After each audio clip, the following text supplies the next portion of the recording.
a constatação de que a ação é uma extravagância, ou seja, de que a ação é uma extravagância, se funda naturalmente na ideia de que, metaforicamente, a ação é um vagar. Na medida em que a ação é uma dialógica e é uma interação com forças que nós não arbitramos, mas com as quais nós interagimos dialogicamente, que são as forças da vivência fenomenológica, ou seja, a vivência das possibilidades, que são características do episódio da ação, faz com que a vivência da interação entre essas forças, que eminentemente se dá com competição e argumentação, já que elas são forças lógicas, fenomenológicas, ontológicas, são vivência de sentido, né? E que essa dialógica, não sendo arbitrária, ela envolva um vagar, né? As forças da ação, as possibilidades são múltiplas na vivência da implicação da ação, né? E a vivência da competição e da argumentação dialógica com essa multiplicidade de forças faz com que a vivência fenomenológica da dialógica da ação seja uma vagância. Metaforicamente, seja como um vagar, né? Que nós não arbitramos, né? Nem na sua qualidade, nem na sua temporalidade. O desdobramento da ação tem uma temporalidade própria, com a qual nós somos interação, mas que nós não arbitramos, né? Essa temporalidade própria da vivência, da dialógica da ação, da dialógica, que é a vivência da interação, da competição e argumentação das múltiplas forças da ação, né, fazem com que a momentaneidade instantânea do episódio da ação seja um vagar, seja uma vagância, né? E que seja uma vagância, que seja um vagar extraordinário, porque ele nunca é uma repetição. Ou seja, o vagar no qual se caracteriza a vivência da fenomenológica da ação é sempre inédito, é sempre diferente. De modo que a vagância, que é a vivência da ação, metaforicamente falando, é sempre extraordinária. Nunca é ordinária, porque ela é sempre inédita, né? E é um vagar na medida em que nós perfazemos a competição e a argumentação do desdobramento de possibilidades, do desdobramento da vivência da ação, mas nós não arbitramos. Nós não decidimos o que é esse vagar e o que é a temporalidade desse vagar, né? De modo que cada episódio da momentaneidade instantânea da ação tem seus padrões próprios em termos qualitativos e em termos de temporalidade, né? Padrões próprios que são próprios da dialógica, que são próprios da interação que somos nós próprios e as forças da ação, as possibilidades enquanto alteridade, né? Essa constatação, evidentemente, encontra alguma resistência, né? O moralismo se impõe, né? De um modo acerbado, né? Contra uma constatação desse tipo. E contra a própria vivência da ação. Porque o moralismo é um privilegiamento do modo de sermos que não é o modo de sermos da ação. É o modo teórico ou o modo comportamental de sermos, né? O modo de sermos da ação, em específico, não comporta teoria e não comporta o comportamento, né? Porque ele é ação, e a ação é o modo ontológico de sermos, que é diferente do modo ôntico do comportamento e do teorético, né? Mas a ação propriamente dita, a vivência da momentaneidade instantânea, da fenomenologia da ação, é um vagar, né? E esse vagar encontra ainda resistência, a constatação deste vagar, a constatação dessa vacância, ou dessa vagância, né? Dessa extravagância que é a ação, encontra ainda resistência, porque a ideia de vagância, ainda que seja muito própria, né? A ideia do vagar, né? Parte da mesma origem que a ideia de vadio, que a ideia de vadiar, que a ideia de vadiagem, né? A ação é uma vadiagem, né? A ação é o único modo produtivo em que nós podemos ser, né? Porque teorética não é produção, comportamento não é produção, só a ação é poética, só a ação efetivamente é formação, é produção, é criação, é atualização de possibilidades enquanto vir a ser de algo que não existe e que enquanto vir a ser devir de algo que não existe é o presente que supera ativamente o passado, né? E essa superação, a ação, né, é eminentemente uma vadiagem, né? Em particular porque ela está fora da dicotomia de causa e efeito. Ela é a vivência da dialógica de atualização de possibilidades, mas nela, não, na vivência da ação, não vigora a causa e os efeitos, né? A causação não vigora na ação, né? E ainda mais grave para o moralismo, né? A ação, né? Enquanto vivência de um vagar, enquanto vivência de uma vadiagem, né? Ela está fora do modo de sermos da utilidade. Isso é paradoxal, porque o modo de sermos da ação, o modo de sermos produtivo e poético da ação, né, é o único modo produtivo de nós sermos, né?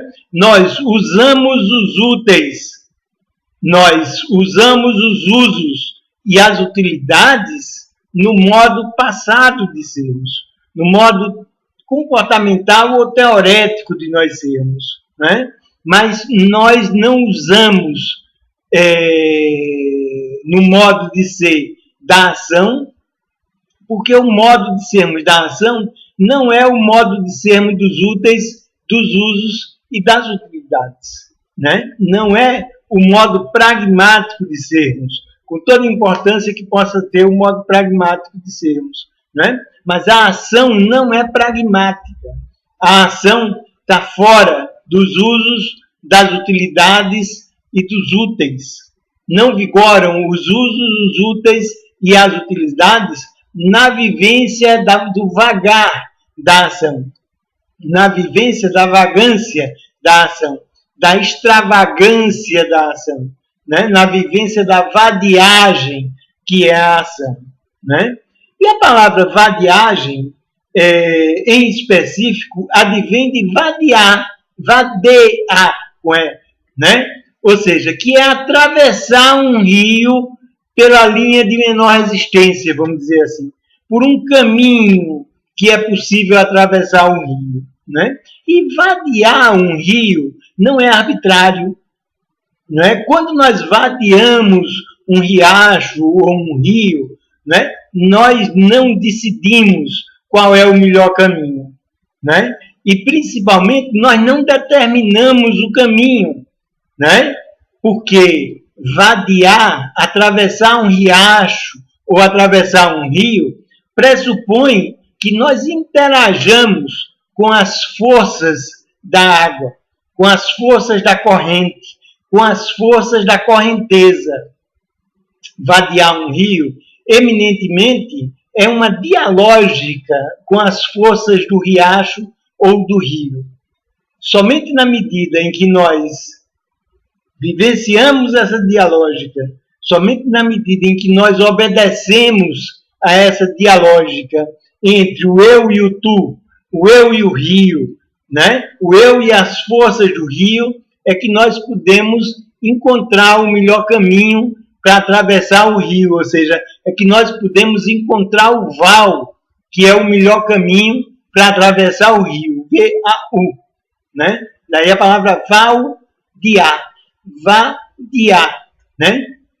De modo que a vadiagem, que é a dialógica da descoberta do val que permite atravessar o rio, né, é eminentemente uma vadiagem, né? A ação, metaforicamente falando, né, é exatamente como vadiar um riacho ou vadiar um rio. Cada episódio da ação, em sua instantaneidade momentânea, em seu ineditismo, é como vadiar um rio, né? Nós vivenciamos a multiplicidade da potência de forças que são as possibilidades, né?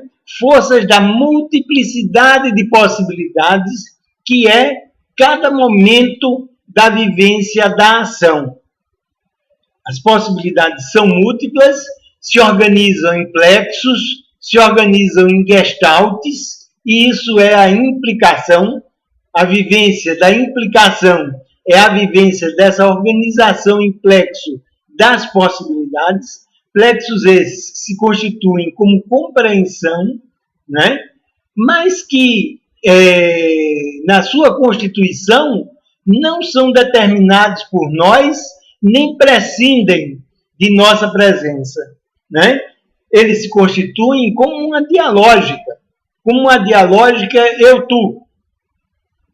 A dialógica, como sempre o é, da relação com uma alteridade, com forças alteritárias de uma diferença, né? De modo que vivenciar a momentaneidade instantânea da dialógica da ação é uma vadiagem, porque nós vagamos ao longo da dialógica da interação de nós próprios com a constituição da ação enquanto desdobramento de possibilidades, enquanto vivência fenomenológica de desdobramento da ação, né? Então, fora da dicotomia de causa e efeito, né? Inútil, fora do modo de sermos da utilidade, né? ainda que fora do modo de nós sermos da realidade, né? A ação é uma vadiagem, né? Por isso que a ação é uma vagância, a ação é um vagar, né? A ação é uma vagância, a ação é uma extravagância, né? E ainda mais, né? A ação é sempre um erro, a ação é sempre uma errância, porque esse vagar é um errar, né? É um errar nas forças da dialógica da implicação, né? Da dialógica do desdobramento das possibilidades, da dialógica do desdobramento da ação, né? Nós erramos em cada momento de ação na dialógica da implicação da ação, de modo que toda ação é um erro, toda ação é uma errância. É importante considerarmos que no modo de sermos da ação, estamos fora, né, de um sentido de falso e verdadeiro, moralmente constituído, ou seja, teoricamente constituído, né? No modo de sermos da ação, né, nós vivenciamos o desdobramento pré-teórico. A moral é teórica, né? O moralismo é teórico, né? No modo de sermos da ação, nós somos éticos, nós não somos moralistas, né? Enquanto seres humanos, a ética da ação é a ética ontológica do ser humano, né? De modo que, ao errarmos, né, enquanto vagar, enquanto errância, no desdobramento de cada episódio da ação, né, nós não somos verdadeiros nem falsos, né, no sentido moralista do termo. Nós somos éticos em termos da vivência do modo humanamente ético de ser. O modo humanamente ético de ser é o modo de sermos da errância da ação. Da errância enquanto erro, né? Enquanto vagar, né? Pela multiplicidade de forças das possibilidades que constituem a implicação da ação, né? Então, a ação sempre é uma errância, né? E a ação sempre é uma vadiagem, né? Porque, metaforicamente, é como atravessar, é como vadear o val de um rio, né? Então, ela é uma vadiagem, que é a mesma coisa que uma vagância.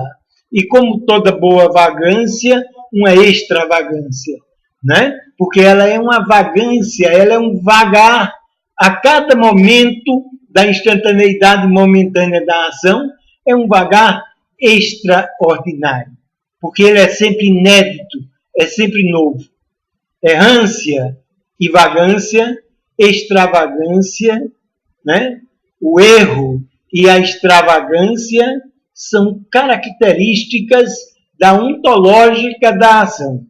São características da ontológica existencial, né? São características do modo ontológico de nós sermos, que é fenomenológico, existencial, dialógico, compreensivo, implicativo, gestaltificativo. Ou seja, eminentemente dramático. Drama quer dizer ação, né?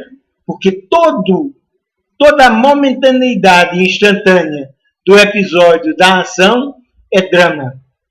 Ou seja, é especificamente ação. E como diz o Buber, não somos nós que determinamos, mas não acontece sem nós.